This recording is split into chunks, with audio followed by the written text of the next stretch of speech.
Hello दोस्तों, कैसे हैं आप लोग। मैं आशा करता हूं कि आप लोग बहुत अच्छे होंगे। और मैं सिद्ध साहू आ चुका हूं फिर से आज तीसरा क्लास लेकर क्रिएटिव राइटिंग का। और क्रिएटिव राइटिंग में हम लोग पहले यूनिट का एक पॉइंट पढ़ चुके हैं। पहली क्लास में आपको हम क्रिएटिव राइटिंग के सिलेबस के बारे में बताया था और उसके बाद मैं क्रिएटिव राइटिंग का पहला क्लास लिया था। और पहला क्लास में हम लोग रचनात्मक लेखन के बारे में पढ़े थे, रचनात्मक लेखन के प्रकार के बारे में पढ़े थे, रचनात्मक लेखन के मतलब परिभाषा के बारे में पढ़े थे, अर्थ के बारे में पढ़े थे और उसके बाद उसके सभी महत्व और विशेषता के बारे में पढ़े थे। आज हम लोग उसी पहला यूनिट के मतलब यानी कि रचनात्मक लेखन के ही पहला यूनिट का दूसरा पॉइंट आज हम लोग डिस्कशन करने वाले हैं। देखिए, सबसे पहले बता दें कि आज हम लोग जो डिस्कशन करेंगे वो बीए, बीएससी और बीकॉम के सभी छात्रों के लिए होगा। ज़रूरी है कि वो किस में हो, सेमेस्टर 1 में हो। और ये ऑल ओवर सारे यूनिवर्सिटी के लिए यानी कि बिहार के सभी यूनिवर्सिटी के लिए है। जैसे आप कहिएगा सर क्या पटना यूनिवर्सिटी के लिए है, तो है। मेरठ यूनिवर्सिटी के लिए है। वो क्या कहते हैं, दरभंगा यूनिवर्सिटी के लिए, हाँ दरभंगा यूनिवर्सिटी के लिए। यानी कि बिहार में जो भी यूनिवर्सिटी है सभी यूनिवर्सिटी में अगर आप सेमेस्टर 1 में बीए, बीएससी या बीकॉम में पढ़ रहे हैं तो आप इस क्लास को देख सकते हैं, क्रिएटिव राइटिंग यानी कि रचनात्मक लेखन। चलिए, इससे पहले मैं बता दूं कि इसमें हम लोग पहले यूनिट को स्टार्ट किए थे और पहले यूनिट में हम लोग पढ़ रहे थे। पहले यूनिट में हम लोग रचनात्मक लेखन का परिभाषा, अर्थ, महत्व को इसको पढ़ चुके थे हम लोग पहला यूनिट में। पहला यूनिट का जो पहला पॉइंट था इसे हम आपसे बेहतरीन तरीक़ा से डिस्कशन कर चुके थे और हमें विश्वास है कि आपको सारा चीज़ समझ में आया होगा, सारा नोट्स आपको समझ में आया होगा, सारा पढ़ने में भी कोई समस्या नहीं आ रहा होगा। आज हम लोग डिस्कशन करेंगे सेकेंड यूनिट को, जिसका नाम है कल्पना और लेखन सहकर्मी संपर्क, कल्पना पर गतिविधियाँ। यानी कि हमें 2 शब्दों के बारे में आज बेहतरीन तरीका से जानना है और यह शब्द आपके एग्ज़ाम में बार बार पूछा जाता है। समझ गया ना, 2 शब्द, एक का नाम है कल्पना, एक का नाम है सहकर्मी सहभागिता। ठीक है, कल्पना मतलब होता है कि हम जो योजना बनाते हैं, हम जो सोचते हैं पहले हम कोई काम करने से पहले जो हमारे मस्तिष्क में जो भी सृजन होता है, जो भी रचना वाला काम आता है, जो भी हम सोचते हैं वही कहलाता है कल्पना। क्या कहलाता है? कल्पना। अगर हम बात करें कल्पना के बाद किसका, लेखन सहकर्मी संपर्क का। देखिए, लेखन सहकर्मी संपर्क मतलब सह मतलब होता है साथ साथ, कर्मी मतलब होता है काम करने वाला। हम कई व्यक्ति मिलकर साथ में काम करेंगे तो उसे कहते हैं हम लोग सहकर्मी। क्या कहते हैं? सहकर्मी। और ये लेखन सहकर्मी में यानी कि हम कुछ लिख रहे हैं, रचनात्मक कर रहे हैं, कुछ लिखने की प्रक्रिया को आगे बढ़ा रहे हैं और इसमें साथ साथ कई व्यक्ति लिख रहे हैं तो वो क्या कहलाता है? वो कहलाता है लेखन सहकर्मी कहलाता है। ठीक है ना। तो हम आज हम लोग सिर्फ और सिर्फ बात करेंगे कल्पना का और लेखन सहकर्मी संपर्क का और इसके की गतिविधि का। कल्पना के गतिविधि का हमें बात करना है आज। ठीक है ना, कोई दिक्कत नहीं। यहाँ तक समझ में आ गया आज क्या हम लोग पढ़ेंगे। चलिए आगे बढ़ते हैं हम लोग और सीधे आते हैं आज हम लोग टॉपिक पर, अपना टॉपिक को हम लोग आगे बढ़ाएंगे जी। चलिए, आज हम लोग को सबसे पहले बता दिए हैं कि आज हम लोग को पढ़ना क्या है। तो पढ़ना है लेखन, भाई कल्पना पढ़ना है और लेखन सहकर्मी पढ़ना है और कल्पना पर गतिविधियाँ पढ़ना है। 3 टॉपिक को आज हमें संपादित करना है और 3 टॉपिक में सारी बातें आपको समझ में भी आएगा, सारा नोट्स आपको समझ में आएगा, सारी चीज़ समझ में आएगा आपको। सबसे पहली बात करते हैं हम कल्पना पर। किसकी बात करते हैं? कल्पना पर। देखिए, कल्पना का मतलब आपको बता दे चुके हैं हम कि भाई कल्पना का मतलब यह होता है कि आप जो कोई भी काम करते हैं, कोई भी काम करने से पहले जो आप अपने मस्तिष्क में सोचते हैं, आपके मस्तिष्क में कोई बात उत्पन्न होता है, वो क्या कहलाता है? कल्पना कहलाता है। क्या कहलाता है? कल्पना। देखिए, सिंपल सा परिभाषा है कि भाई कल्पना एक ऐसी मानसिक प्रक्रिया है जिससे पूर्वानुमति, देखिए पूर्वानुभूति मतलब क्या होता है? किसी भी काम करने से पहले जो समय आता है, ये पूर्वानुभूति के आधार पर व्यक्ति कुछ नए विचारों का सृजन कर पाता है। सेम टू सेम बात है भाई। कल्पना एक ऐसी चीज़ है, एक ऐसी मानसिक प्रक्रिया है जो भाई आप कोई भी काम करते हैं उससे पहले जो पूर्वानुमति होता है उसके आधार पर आप नए विचारों को सोच रहे हैं ना, तो वो क्या कहलाता है? कल्पना कहलाता है। सिंपल सी परिभाषा। इस परिभाषा को सभी समझ गए होंगे। चलिए, कुछ नहीं है भाई। देखिए क्या है, कल्पना जो है एक ऐसी मानसिक प्रक्रिया है। क्या है? मानसिक प्रक्रिया है जिसमें पूर्वानुमति के आधार पर हम कुछ भी विचार करके क्या कर पाते हैं? सृजन कर पाते हैं। उसे हम लोग क्या कहते हैं? कल्पना कहते हैं। क्या कहते हैं? कल्पना। देखिए, कहा जाता है कि कल्पना कहते हैं हम लोग एक मिनट देखिए, कहता है जब व्यक्ति अपनी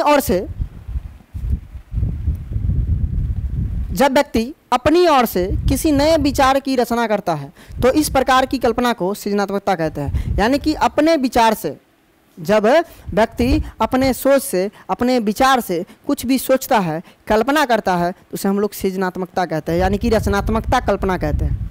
रचनात्मकता में कल्पना का क्या महत्व है? सबसे बड़ी महत्व है कि आप रचनात्मकता या सृजनात्मकता रूप से कोई काम कर रहे हैं तो सबसे पहले आपको क्या चाहिए? कल्पना चाहिए। आप कुछ ना कुछ सोचिएगा। यदि हम लोग भी गांव घर में कहीं भी कुछ भी करें तो हम लोग कोई भी काम करने से पहले कुछ सोचते हैं और उसी सोच को हम लोग क्या कहते हैं? कल्पना कहते हैं। और इस कल्पना देखिए, साथ ही व्यक्ति जब किसी ऐसे विचार को सामने प्रस्तुत करता है जिससे वह वास्तव में दूसरे व्यक्तियों को प्राप्त करता है तो इस प्रकार की कल्पना को ही क्या कहते हैं? अनुकूल कल्पना कहते हैं।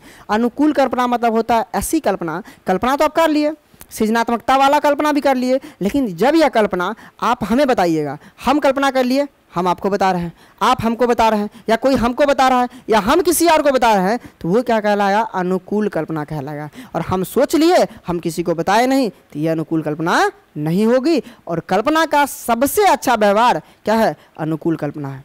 अगर आप कल्पना कर रहे हैं, अगर आपके मस्तिष्क में कल्पना जैसी मतलब प्रक्रिया आ रही है, तो भाई क्या है? आप अनुकूल कल्पना कीजिए। आप कल्पना करने के बाद किसी को बताइए, तब वो क्या होगा? अच्छा कल्पना होगा।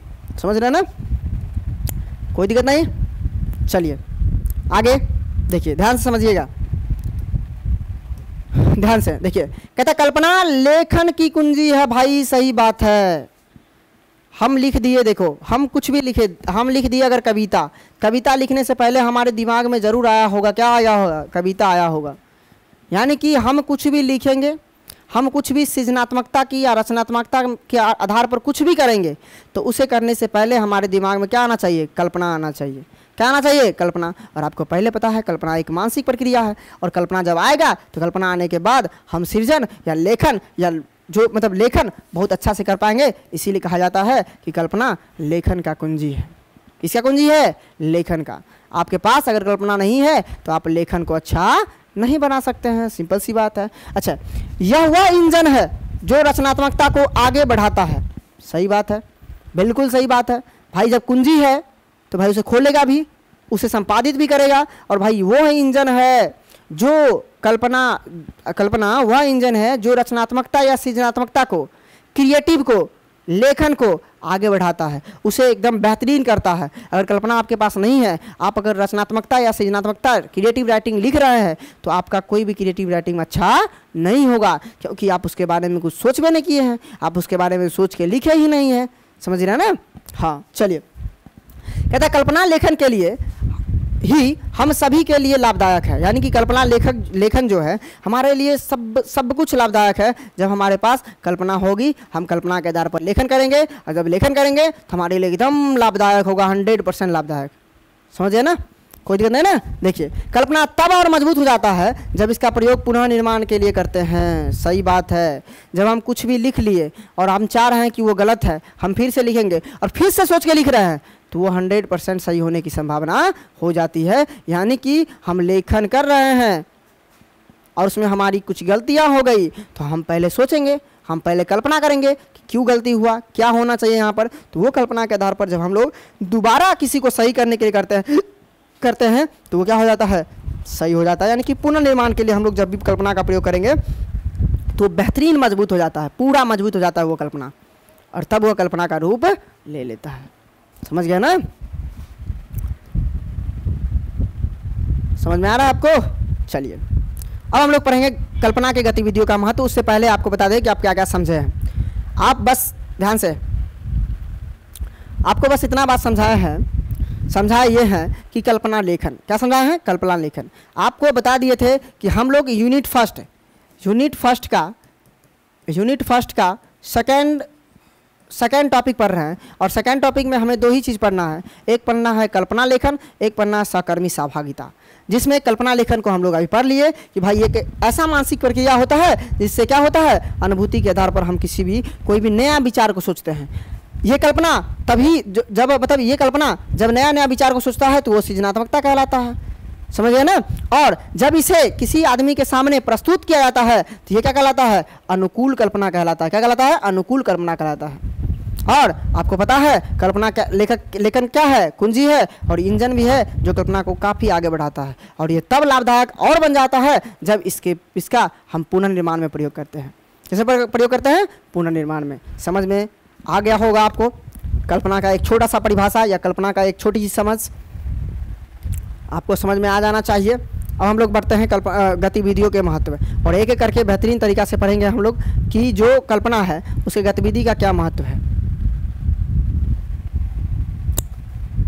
कोई दिक्कत नहीं, यहाँ तक समझ में आ गई आपको? जी बिल्कुल समझ में आ गई। चलिए आगे बढ़ते हैं हम लोग और अब हम लोग पढ़ेंगे गतिविधियों के महत्व, यानी किसके गतिविधि है, तो ये कल्पना की गतिविधि है। किसकी गतिविधि है, कल्पना की गतिविधि। गतिविधि मतलब होता है कल्पना हम तो करते हैं, लेकिन कल्पना से परे भर दिन प्रतिदिन का जितना भी काम है वो क्या हम लोग कल्पना से करते हैं, वो हमारी गतिविधियों में प्रयोग होता है और वो हमारी गतिविधियों के अंतर्गत आता है। देखिए कहता है कल्पनाशील बच्चे अपने साथियों की तुलना में अधिक रचनात्मक और बेहतर समस्या समाधान करता और अधिक आत्मविश्वासी होते हैं। इसीलिए बाल मनोविज्ञान कल्पनाशील खेल पर जोर डाला जाता है। इसे समझने का प्रयास कीजिए। देखिए कह रहा है कि आप अगर आपके घर में अगर कल्पनाशील बच्चा है, खूब कल्पना करता है, अच्छी बात है कल्पना करना, और अगर वो कल्पना कर रहा है तो अदर बच्चे के स्कूल में जो जितने बच्चे हैं उस अदर बच्चे से अच्छा समाधान करता है, अच्छा सोचन शक्ति उसके पास है, अच्छा बोलने की शक्ति उसके पास होगा, क्योंकि वो क्या कर रहा है, कल्पनाशील है। क्या कर रहा है, वो अधिक से अधिक कल्पना कर रहा है। देखिए कल्पनाशील बच्चे क्या होता है, अपने साथियों की तुलना में अधिक रचनात्मक होता है, अधिक बेहतर होता है, भाई समस्या समाधान करता होता है। क्या होता है, समस्या समाधान करता होता है और क्या होता है, आत्मविश्वासी होता है। इसीलिए कहा जाता है कि मनोवैज्ञानिक जो कल्पनाशील है वो जो भी छोटे छोटे खेल होते हैं स्कूल वगैरह में वो क्या करता है, कल्पना पर आधारित खेल खेलता है। चोर पुलिस का खेल, ये का खेल, बहुत सारा खेल बच्चों में होता है, वो कल्पनाशील के आधार पर होता है। यानी कि उसके पास कल्पना की संख्या, कल्पना बढ़े, और कल्पना जब ये बढ़ेगा बच्चा क्या होगा, हमारा बहुत अच्छा होगा।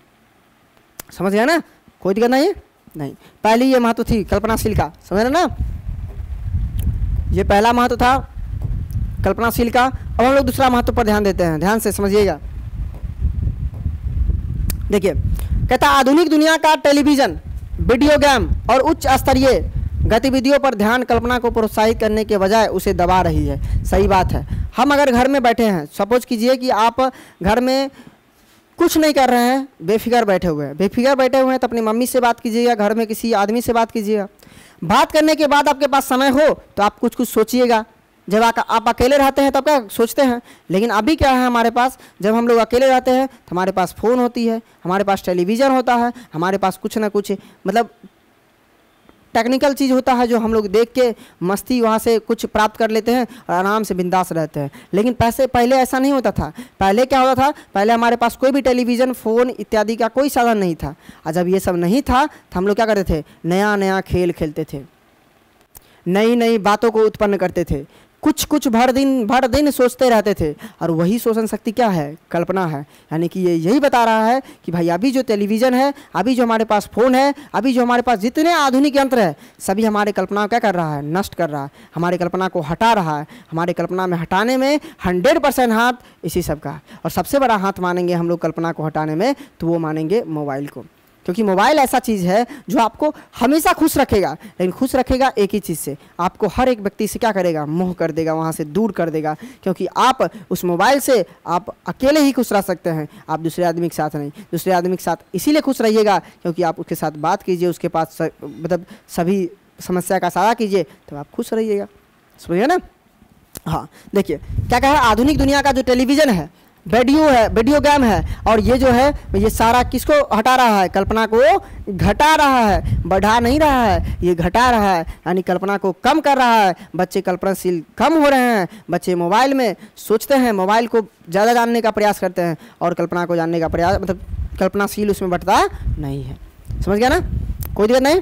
चलिए आगे कहते हैं कल्पना पर आधारित गतिविधियां लेखकों को उनके लेखन के तार्किक और तकनीकी पहलुओं के पढ़े जाने में मदद करती है। यानी कि देखो तकनीक मतलब क्या होता है, तकनीक मतलब होता है कि जो लेखक सृजनात्मकता या रचनात्मकता को लिख रहा है उसको जो कर रहा है, लेखन लिख रहा है, उसमें जो तकनीक है, ये तकनीक यही प्रयोग करता है कि भाई तकनीक कि उसे कैसे लिखना है, किस क्या क्या साधन है आपके पास, ये सब तकनीक में आता है। और क्या करता है कि भाई जो कल्पना है हमारे लेखक को उसके तार्किक बनाता है, उसके लेखन को। तार्किक मतलब होता है सही, एकदम 100% सही, एकदम श्योर होगा, उसे तार्किक कहेंगे, समझिए ना। और साथ साथ क्या करता है, तकनीकी पहलुओं के पढ़े जाने से मदद करता है। यानी कि हमें अगर कल्पना हमारे पास है तो हमें तकनीक की कोई ज़रूरत नहीं होती है, हम कल्पना से ही सारा काम कर लेते हैं। समझ गए ना, कोई दिक्कत नहीं ना। चलिए आगे यह है कि कल्पना पर आधारित गतिविधियां रचनात्मक लेखन के लिए एक महत्वपूर्ण साधन है। यह गतिविधियां लेखकों को एक मंच प्रदान करता है। सही बात है। देखिए हम कुछ भी लिख रहे हैं, हम कुछ भी करेंगे, हमें रचनात्मकता या सृजनात्मकता लेखन की जरूरत पड़ेगी। अगर वो कर रहे हैं हम, हमें कल्पना की जरूरत पड़ेगी, और कल्पना ही हमें मदद करता है आपका रचनात्मक या सृजनात्मक लेखन को सही करने में। अगर आपका मतलब कल्पना अच्छा नहीं है, आप सोच सकते हैं आपके पास अच्छा नहीं है, तो आप कभी भी सृजनात्मकता या रचनात्मकता को अच्छा नहीं कर सकते हैं। ठीक है ना, कोई दिक्कत नहीं ना। बढ़े आगे, बढ़ते आगे। अब हम लोग बात करेंगे एक बढ़िया सा टॉपिक जिसका नाम होगा क्या, सहभागिता। क्या नाम होगा, सहभागिता। मतलब अभी तक हम लोग यही पढ़ रहे थे कि भाई कल्पना क्या होता है और कल्पना का उपयोग क्या होता है, कल्पना की गतिविधि क्या होती है। और कल्पना की गतिविधि में कल्पना को भी हम लोग पढ़ लिए बढ़िया से, और कल्पना की गतिविधि को भी हमें पढ़ना है बढ़िया से। समझ गए ना, कोई दिक्कत नहीं ना। नहीं, चलिए हम लोग कल्पना समझ गए। अब हमें समझना है सहकर्मी को। देखिए सहकर्मी सहभागिता एक सामूहिक प्रक्रिया है। देखिए एक बात बताते हैं आपको, कल्पना और सहकर्मी सहभागिता में क्या अंतर है। देखिए कल्पना हमारी मानसिक प्रक्रिया होती है, हम उसे मानसिक के लिए सारा काम करते हैं। लेकिन सहकर्मी मतलब होता है, सह मतलब होता है सभी लोग, और कर्मी मतलब होता है काम करने वाला। जब हम सभी लोग को मिलाकर एक समूह में काम करेंगे, किसी कल्पना पर, किसी सोचन शक्ति पर, किसी रचनात्मक लेखन पर, लिखने में, समझने में, बोलने में, एक समूह में जब हम लोग बैठकर विचार करेंगे, सहकर्मी करेंगे, तो उसे हम लोग कहते हैं सहकर्मी सहभागिता। सहकर्मी मतलब याद रखिएगा, सहकर्मी मतलब होता है समूह। समूह में सभी आदमी मिलकर क्या करेंगे, हम भागिता लेंगे, यानी कि भाग लेंगे और सारे व्यवस्था को आगे बढ़ाएंगे। जैसे रचना को आगे बढ़ाएंगे भाई, कल्पना को आगे बढ़ाएंगे भाई, सृजनात्मकता को आगे बढ़ाएंगे, क्रिएटिव को बढ़ाएंगे, रचनात्मक को आगे बढ़ाएंगे। इतना काम जब करेंगे तो उसे हम लोग क्या कहते हैं, उसे हम लोग एक ही शब्द से जानते हैं, उसका नाम है सहकर्मी। क्या नाम है उसका, सहकर्मी नाम है। कोई दिक्कत नहीं ना, ये बात समझ में आ गया। सहकर्मी मतलब होता है एक समूह, एक समूह में हम अपने अपने सहयोग के लिए बहुत आदमी को बुलाएंगे, और सारे आदमी से क्या करेंगे, हम लोग बात विचार करेंगे, विमर्श लेंगे, और सभी आदमी से पूछेंगे कि क्या ये सही है कि गलत है, और अपनी कल्पना को बढ़ाएंगे, अपनी सहभागिता को बढ़ाएंगे, अपनी क्या कहते हैं उसको, मतलब हाँ, अपनी सहभागिता को बढ़ाएंगे। ठीक है ना, इसे कहते हैं सहकर्मी। कोई दिक्कत नहीं। चलिए आगे बढ़े। देखिए कहता है सहकर्मी सहभागिता एक सामूहिक प्रक्रिया है जिसमें व्यक्तियों के समूहों को एक साथ काम करना और एक साथ उनके अभिवादन और दृष्टिकोणों को मिलाने का प्रयास की कला है। देखिए समझिए, आर्ट, कला मतलब होता है आर्ट। देखिए ध्यान से, सहभागिता मतलब हम इतना समझ चुके हैं कि भाई जो भी कल्पना करेंगे, जो भी लेखन करेंगे, उसमें एक समूह को बुलाएंगे, और समूह में जितने भी आदमी हैं सबसे क्या लेंगे, राय लेंगे, सबसे पूछेंगे, और सबको विचार को बढ़ाने का प्रयास करेंगे, और सभी विचारों को मिलाकर एक बढ़िया सा लेखन तैयार करेंगे, जो लेखन हमारे लिए क्या होगा, सबसे अच्छा सिद्ध होगा। समझ गया ना। देखिए समझ में अभी आ गया होगा कि भाई देखिए एक बात समझना है, सिर्फ यहाँ पर एक बात यह समझना है, एक बात कि देखो सहकर्मिक सहभागिता है, सिंपल सी बात है, ध्यान समझिएगा। एक क्या है, सामूहिक प्रक्रिया कह दिए, समूह है, जिसमें क्या होता है, व्यक्तियों के समूह होता है जी, समूह होता है और एक साथ काम करता है, ठीक, एक साथ उनके अभिवादन भी होता है, ठीक, और दृष्टिकोण को मिलाने का प्रयास भी किया जाता है। यानी कि एक साथ काम भी करना है, और काम करने के बाद जो रचना किए हैं उस रचना को मिला भी देना है, तो वो क्या कहलाता है, सहकर्मी सहभागिता कहलाता है। क्या कहलाता है, सहकर्मी सहभागिता कहलाता है। फिर आगे हम लोग देखते हैं। देखिए कहता है इस प्रक्रिया का मुख्य उद्देश्य सामूहिक या सामाजिक समस्याओं के समाधान, नए विचारों की उपन्नता और सामूहिक साझेदारी का समर्थन करना है। देखिए यहाँ पर एक ही बात बताया गया है कि आप जब हम सहकर्मी सहभागिता करेंगे तो हम सामूहिक साझेदारी लेंगे ही लेंगे। सामूहिक मतलब होता है एक समूह में जितनी भी साझेदारी होता है।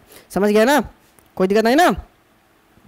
नहीं। और क्या करेंगे तो इसमें सामाजिक समस्या, देखिए आपको पता होगा कि आपके समाज में कोई भी समस्या होता है तो आपके पंच आते हैं, सरपंच आते हैं, पंचायत के लोग आते हैं, भाई उसमें मुखिया आता है। कई मुखिया ऐसा होता है जो आपके बहुत ही जानवे करते हैं आप सारी बातें, मुखिया आपकी कैसी होगी, अंगूठा छाप होता है, कुछ भी उसको पता नहीं है, वो कल्पना के बारे में कभी पढ़वे नहीं की है, सहभागिता के बारे में पढ़वे नहीं की है, और सहभागिता से वो क्या देने आ रही है, राय देने आ रही है। तो इसमें सबसे बड़ी बात यह होगी कि आप मुखिया, आप जो भी आपके सहभागिता में भाग लेता है वो आप कम से कम वो पढ़ा लिखा होना चाहिए, वो उसमें शोषण शक्ति अधिक होना चाहिए, उसमें कल्पना की शक्ति अधिक होनी चाहिए। अगर नहीं है तो वो सहभागिता, सहकर्मी सहभागिता नहीं कर सकता है। समझ गए ना, कोई दिक्कत नहीं? चलिए देखिए ध्यान से कुछ हम पढ़े यहाँ पे। देखिए इस प्रक्रिया का मुख्य उद्देश्य क्या होता है, सामूहिक और सामाजिक समस्याओं के समाधान, नई विचारों का उत्पन्नता और सामूहिक साझेदारी का समर्थन करना होता है।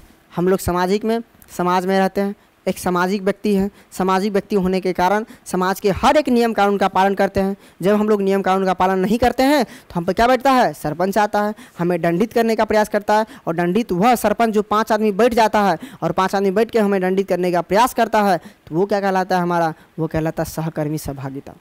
सहकर्मी सहभागिता, कोई दिक्कत नहीं ना? चलिए आगे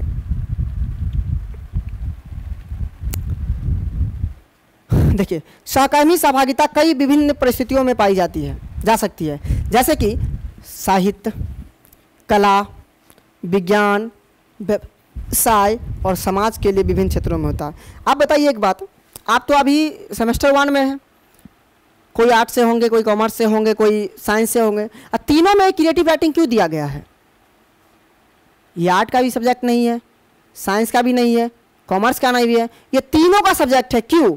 क्योंकि ये मानव होने के नाते उसमें होना चाहिए ये रचनात्मक लेखन या सृजनात्मक लेखन। आप विद्यार्थी हैं तो आप में सृजनात्मक लेखन या रचनात्मक लेखन होना ही चाहिए, इसीलिए दिया गया है। और इसमें क्या पाया जाता है भाई, साहित्य भी इसमें पाया जाता है, साहित्य के आधार पर ही काम करता है, कला के आधार पर भी काम करता है, विज्ञान के आधार पर काम करता है, और व्यवसाय के आधार पर भी काम करता है। आप चाहे कला के आदमी होइए, आप चाहे विज्ञान के आदमी होइए, चाहे आप व्यवसाय का आदमी होइए, चाहे आप साहित्य का होइए, चाहे समाज का होइए, सारे व्यक्ति को ये जरूरी है। क्या जरूरी है भाई? कल्पना और सहभागिता जरूरी है, यानी कि रचनात्मक या सृजनात्मक लेखन जरूरी है। कोई दिक्कत नहीं ना? कोई पूछेगा बताइए इसके क्षेत्र बताइए, किसके? सहकर्मी सहभागिता का, तो बताइएगा पहला साहित्य होता है, दूसरा कला होता है, तीसरा विज्ञान होता है, चौथा व्यवसाय होता है, और पांचवा क्या होता है? समाज। इतने, इसके अलावा भी बहुत सारा क्षेत्र है इसका, समझ ना, जिसके आधार पर आप समझ सकते हैं कि भाई हाँ सहभागिता हमारे यहाँ होता है, सहभागिता हमारे यहाँ प्रचलित है, और सहभागिता होना भी चाहिए हमारे लिए। समझ गया ना? कोई दिक्कत नहीं? देखिए अब इसके लिए एक परिभाषा दिया गया है एक व्यक्ति के द्वारा, इसका नाम है सेटरवुड। क्या नाम है भाई? सेटरवुड नाम है, सेटरवुड। इसकी परिभाषा बहुत फेमस है, और आपको पता होना चाहिए जो प्रसिद्ध व्यक्ति है उसकी ही परिभाषा हमें याद रखना है, और उसी की परिभाषा एग्जाम में जाके लिखना है, ताकि आपका परिभाषा भी सही हो। परिभाषा भी लिख दे तो आपकी परिभाषा से वो व्यक्ति जान ले, टीचर जान ले कि नहीं विद्यार्थी में दम तो है, विद्यार्थी को कुछ आता तो जरूर है। समझ गया ना? चलिए, तो शेरवुड जो 2021 में अपना परिभाषा प्रदान यह करता है कि सहकर्मी बातचीत उन छात्रों के बीच सक्रिय मदद या समर्थन के माध्यम से ज्ञान और कौशल का अधिग्रहण है जो स्थिति या स्थिति के समान होता है। यही सब तुम्हें समझ में नहीं आया होगा कि स्थिति या स्थिति के समान, स्थिति या स्थिति के समान मतलब होता है वर्तमान में जो हम काम कर रहे हैं, वर्तमान में जो काम कर रहे हैं वो वर्तमान के समान होगा, यानी कि वर्तमान के समान होगा। वर्तमान के समान मतलब होता है कि जो हम रचनात्मक काम कर रहे हैं और रचनात्मक में हम जो सहकर्मी बातचीत कर रहे हैं वो सहकर्मी बात अगर हमारे वर्तमान के लिए हो, अगर हमें वर्तमान के लिए हो तो वो क्या होगा? बहुत ही अच्छा होगा, बिल्कुल गलत नहीं होगा। इसका मतलब यही है, स्थिति या स्थिति के समान मतलब वर्तमान जो वर्तमान के समान होना चाहिए। हमें जो भी काम करेंगे वो वर्तमान में करेंगे और वर्तमान समस्या को ही लेकर करेंगे। क्योंकि जब भी सहभागिता मतलब सहकर्मी सहभागिता होता है, अगर पुरानी बातों को लेकर है तो बहुत सारा थॉट उठाना पड़ता है, बहुत सारा मतलब लेखक के द्वारा जो कहा गया वो उठाना पड़ता है, बहुत सारे लोग जो कहा के चल गए हैं उस सबको हम लोग पढ़ना पड़ता है, बहुत सारी बातें पढ़नी पड़ती है पीछे वाली बात। लेकिन जब हम लोग नया नया देखेंगे, हम वर्तमान की बात करेंगे तो वर्तमान में तो हम देख रहे हैं समस्या का समाधान करने के लिए, तो वो हम जो है सहकर्मी सहभागिता हम ही करना पड़ेगा। और जो हमारे पास जो समूह में लोग हैं, हमारे जो सहयोगी है, वही इसमें मदद कर सकते हैं और कोई मदद नहीं कर सकता। समझ गए ना? बताइए, सेटरवुड जो 2021 में दिए थे ये परिभाषा, क्या यह परिभाषा आपको पता चला? सहकर्मी बातचीत उन छात्रों के बीच सक्रिय मदद समर्थन के माध्यम से ज्ञान और कौशल अधिग्रहण करना है जो स्थिति या स्थिति के समान हो, जो वर्तमान या वर्तमान के समान हो। यहाँ पर अगर वर्तमान और वर्तमान के समान भी लिख दे तो कोई दिक्कत नहीं होगा, बिल्कुल सही बातें होगा ये भी। समझ गए ना? देखिए अब कहता है रचनात्मक लेखन में मदद। आप कहिएगा सर रचनात्मक लेखन में किसका मदद? तो रचनात्मक लेखन में मदद हो जाता है सहकर्मी सहभागिता का। सहकर्मी सहभागिता,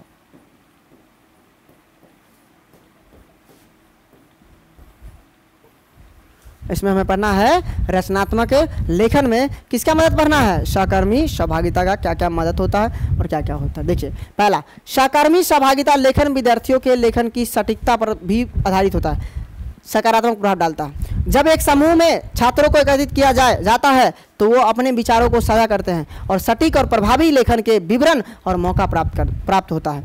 यानी कि देखिए एक बात बताइए, आपके कॉलेज में कुछ ऐसा काम हो रहा है जिसमें आपको क्रिएटिव राइटिंग या रचनात्मक लेखन लिखना है और रचनात्मक लेखन पर काम करना है, तो आपसे कहा गया आप क्या कीजिएगा कि 5 गो 7 गो छात्र को बुलाइएगा, छात्र को बुला के अपने समूह में बैठाइएगा, समूह में बैठा के उससे पूछिएगा कि क्या बताओ तुम इसके बदले में, जो जैसे महात्मा गांधी के बारे में लिखना है तो महात्मा गांधी पर हम क्या क्या लिख सकते हैं। तो हम कोई ऐसा विद्यार्थी होगा जो जन्म के बारे में बताएगा, कोई ऐसा व्यक्ति होगा जो उसके सामाजिक जीवन के बारे में बताएगा, कोई ऐसा व्यक्ति होगा जो उसके राजनीतिक जीवन के बारे में बताएगा, कोई ऐसा व्यक्ति होगा जो आर्थिक जीवन के बारे में बताएगा, कोई ऐसा व्यक्ति होगा जो जन्म से लेकर मृत्यु तक की कहानी बताएगा। तो सभी कहानी तो लिख नहीं सकते हैं, तो हम लिखें क्या? सबके कंक्लूजन को निकाल कर, सबके जो विशेषता है, सबकी जो अच्छी बातें हैं उसको निकाल क्या करेंगे हम लोग लिखेंगे। वही बात बता रहा है, वही बात ये बता रहा है कि भाई देखो कि सहकर्मी सहभागिता लेखन विद्यार्थियों के लेखन की सटीकता पर आधारित होता है। यानी कि सभी आदमी को बुलाएंगे, सभी समूह को बुलाएंगे और सभी समूह से काम करवाएंगे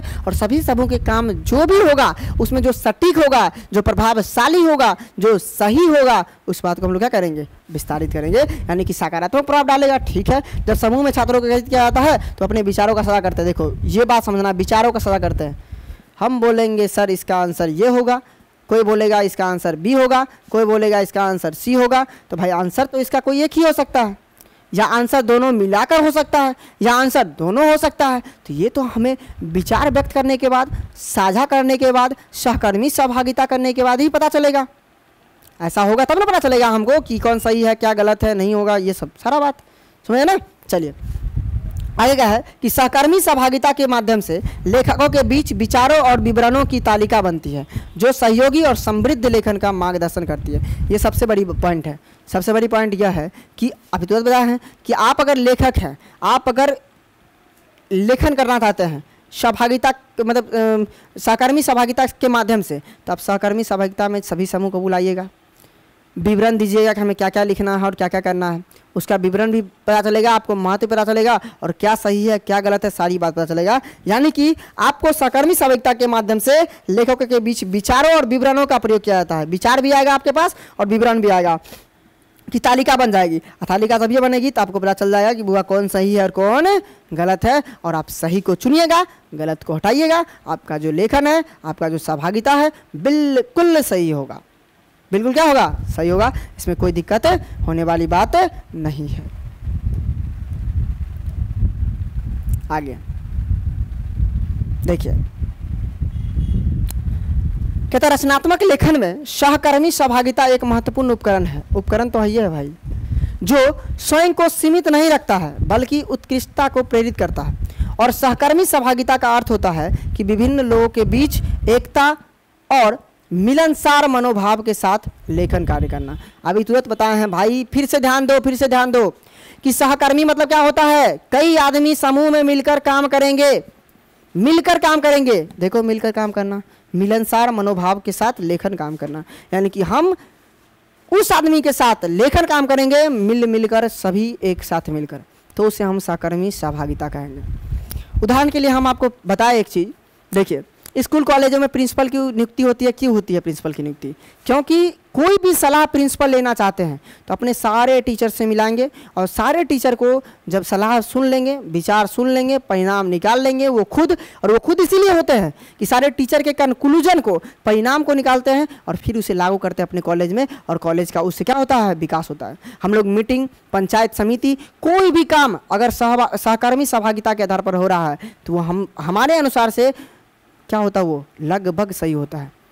हाँ भले आदमी भ्रष्ट है, यहाँ पर आदमी भ्रष्टता के कारण कोई काम करना है तो वो अलग बात है, वो बात हम नहीं कर रहे हैं। बात हम ये कर रहे हैं कि जब सहकर्मी सहभागिता होता है उसके साथ तो बिल्कुल सही होता है। और इसके पहले होना चाहिए आपके साथ कल्पना होना चाहिए। क्या होना चाहिए? कल्पना। और कल्पना है तो सहकर्मी सहभागिता के आधार पर आप लाभ उठाइए और अच्छे अच्छे लेखन कीजिए, रचनात्मकता को, सृजनात्मकता को बढ़ाइए और इतना बढ़ाइए कि वो आपके साथ विकसित हो जाए और आपको बहुत अच्छा लगे उसमें। कोई कहते हैं ना? नहीं। चलिए आगे हम लोग बढ़ते हैं। चलिए यही था आज का आप सिलेबस, यानी कि हमें क्या क्या पढ़ना था। देखिए एक बार आपको समझा दे क्या क्या पढ़ना था भाई। हाँ जी, आपको एक बार और समझा दे क्या क्या पढ़ना था हमें। देखिए हम यूनिट फर्स्ट को स्टार्ट किए थे, ध्यान समझिएगा। हम यूनिट फर्स्ट को स्टार्ट किए थे, ये पॉइंट हम लोग कल समझ चुके थे, ये पॉइंट को हम लोग बढ़िया से आज समझ चुके हैं। देखिए यहाँ पर क्या समझना था आपको, कल्पना समझ में आया? जी आ गया सर। सहकर्मी संपर्क समझ में आया? जी आ गया सर। और कल्पना की गतिविधि समझ में आया? बिल्कुल। 3 ही टॉपिक समझना था और 3 ही टॉपिक में जितना प्रश्न पूछता है सारा प्रश्न आपको आना चाहिए, समझ गया ना? अच्छा, इसके बाद इसे समझने के बाद बताइए आपको ये समझ में आपको इस समझने के बाद आपको कल्पना समझ में आ गया। आप परिभाषा भी जान गए कि कल्पना एक ऐसी मानसिक प्रक्रिया है जिससे पूर्व अनुभूति के आधार पर क्या होता है, कुछ नए विचारों का सृजन करते हैं। ये देखिए ये क्या कर रहा है भाई, ये क्या कर रहा है, देखो ये क्या कर रहा है, कल्पना कर रहा है, सोच रहा है। देख लो, सोच रहा है, कह रहा है ओ भाई शीत सर का क्लास देखो, जल्दी देखो। हाँ नहीं देखोगे तो भाई क्रिएटिव राइटिंग समझ में नहीं आने वाला है तुम्हें कभी, इसीलिए कह रहा है कि बुआ देखो, तुम देखो पढ़ रहा है, पढ़ रहा भाई, पढ़ रहा है, देख ले पढ़ रहा है ये भाई। चलो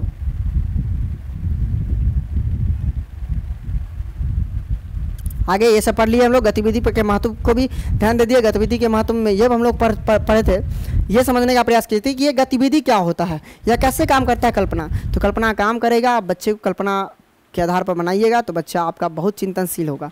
और चिंतनशील जितना होगा, महात्मा बुद्ध का आप नाम सुने होगा, महावीर स्वामी का नाम सुने होगा, स्वामी विवेकानंद का नाम सुने होगा, जितने भी बड़े बड़े लोग हैं, इतनी बातें एक ही शब्द में क्यों बोल लेते थे, इतनी बातें उसे समझ में क्यों आ जाती थी, दुनिया का सारा बात समझ में क्यों आ रहा था, क्योंकि वो कल्पनाशील थे, चिंतनशील थे और उसमें सहकर्मी सहभागिता था।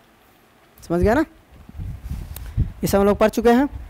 चलिए ये सब हम लोग पढ़ लिए थे। चलिए अच्छी बात है। सहकर्मी सहभागिता के बारे में भी जान लिए थे। सहकर्मी सहभागिता के बारे में सारी बात जाने थे कि भाई सहकर्मी सहभागिता एक ऐसी सामूहिक प्रक्रिया है जिसमें व्यक्तियों के समूह के साथ काम करना पड़ता है और एक साथ अभिवादन और उसके दृष्टिकोण को मिलाकर और एक कंक्लूजन करने का प्रयास किया जाता है।